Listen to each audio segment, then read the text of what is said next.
All right, folks. So this one is a revisit on one of the topic we did not satisfyingly finish in class today, which is talking about how does your equilibrium constant shift when we add a reactant to the equilibrium mixture while keeping the temperature and pressure constant.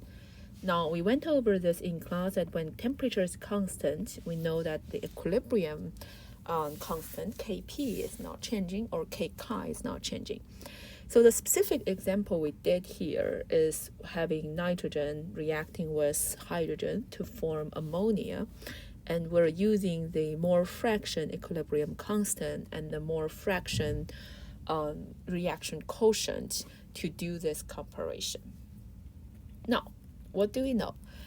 At equilibrium, here let's do the calculation a little bit slowly. What we have is a number of mole, let's say NH3 starting at 1 mole.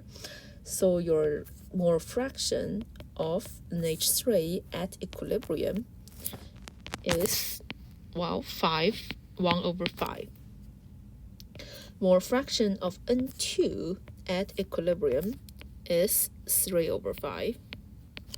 And your mole fraction of H2 at equilibrium is again 1/5. So what we can do is at equilibrium, your reaction quotient Kchi equals to your equilibrium constant equals to,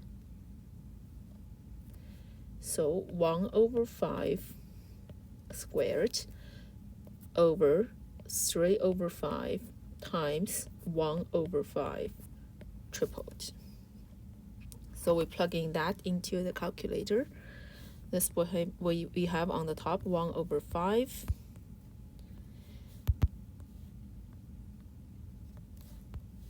to the power of 2 divided by 3/5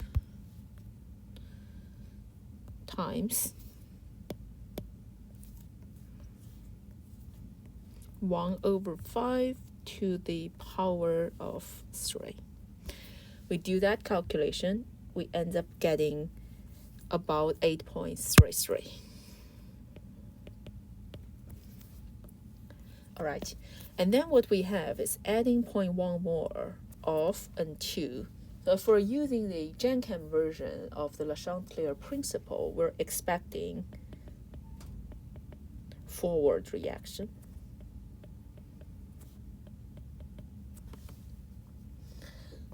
Now, what do we have here?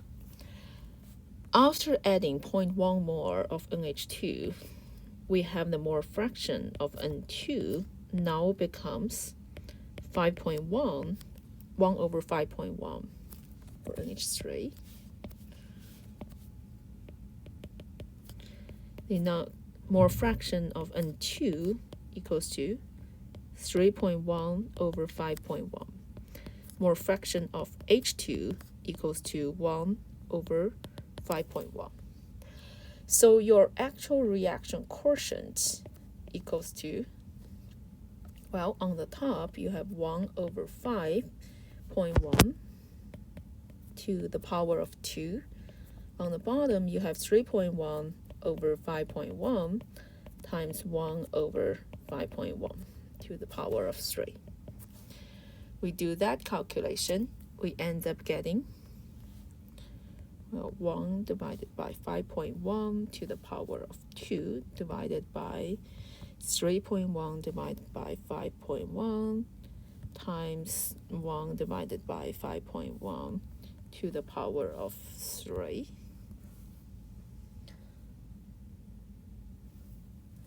And that number is 8.39. All right. So recall what we have when your reaction quotient is larger than your equilibrium constant. So going back to what we have here, we're expecting a backward reaction. So in this scenario, what we observe is that instead of having this forward, instead of having the addition of NO2 facilitate the forward reaction. This one is just not true. Let's cross it out. What we have is the Q chi, the reaction quotient, is larger than your equilibrium constant. So when your reaction quotient is larger than your equilibrium constant, we're expecting a backward reaction.